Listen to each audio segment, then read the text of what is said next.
back to my channel. So in today's video, we're going to be talking about the life of George S. Patton. And so yeah, let's dive right in.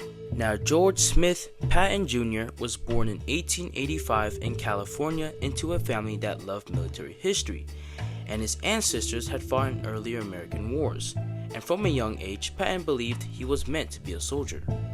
Now, as a boy, he studied famous generals like Napoleon and Alexander the Great, and eventually, Patton attended the United States Military Academy at West Point and graduated in 1909.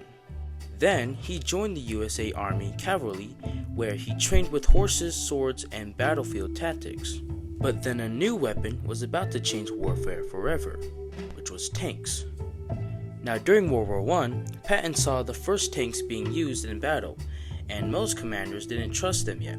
But Patton thought differently, because he believed tanks could break trench warfare by moving quickly across enemy defenses and attacking weak points instead of strong ones. Now, Patton helped train America's first tank units and even led tanks in combat during the Meuse-Argonne offense in 1918. Now, after World War I ended, Patton spent the next 20 years studying tank warfare, and his plans with tanks would be that tanks would attack in large groups instead of small numbers, and once through, they would drive deep behind enemy forces, destroying supply lines and cutting off retreats. And this style of fighting would be called armored warfare, where Patton would become one of its strongest supporters. But when World War II began, the United States needed commanders who understand modern warfare, and Patton was ready.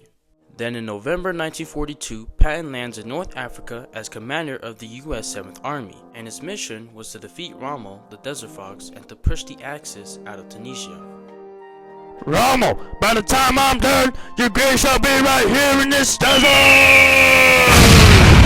And by May 1943, over 250,000 German and Italian soldiers were captured, and Patton had now won the North African campaign, which was a major victory for the Allies. Now, his next battle was in Sicily, which was called Operation Husky. But Sicily wasn't just a simple island, as it was a defensive fortress where mountains were in the center, and the Germans were using the high ground, which was perfect for slowing an army down. Now, most generals would attack through the mountains slowly, but Patton decided not to. Now, Patton's plan was pretty simple, as his plan was to avoid the mountains and control the roads and move fast along the coast.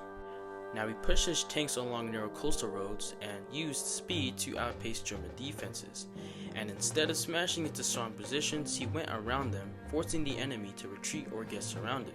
Now, after moving into mainland Italy, it was entirely different, as there was no open desert, no easy roads, and just mountains and rivers. And there were also German defensive lines built across narrow valleys.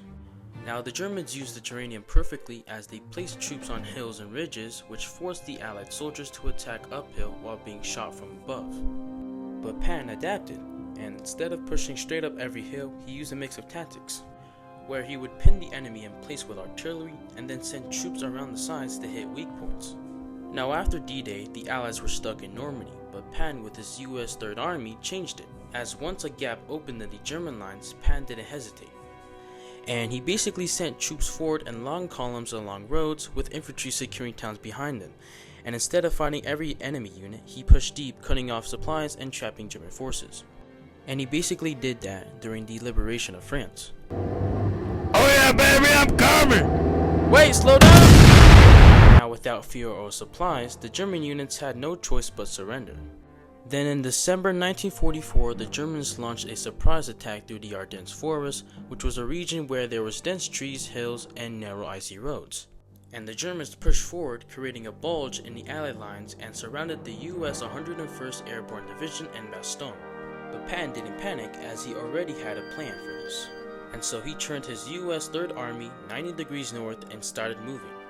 But it wasn't easy, as the tanks struggled on the icy roads and the engines froze, and soldiers had to march through snow, but Patton kept on pushing forward. And then in December 21st, he attacked from the south of Bastogne, breaking through German lines and reaching the city in success.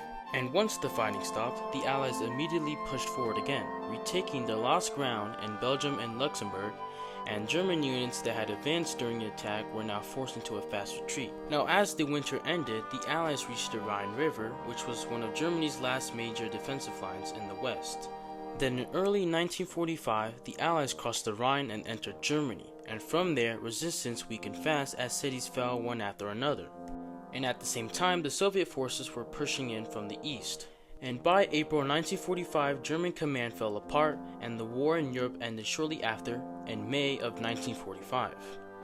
Then on December 9th, 1945, only months after the war ended, Patton was riding in the car in Germany while another vehicle collided with his car.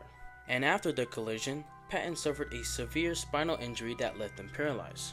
And soon he was taken to a hospital, but just 12 days later, on December 21st, 1945, George S. Patton died at the age of 60. And soon after, he was buried in Luxembourg among the soldiers of the 3rd Army he had commanded during the war. And so this was the life of George S. Patton.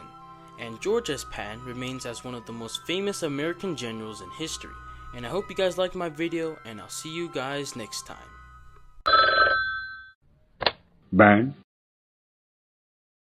Ho ho ho.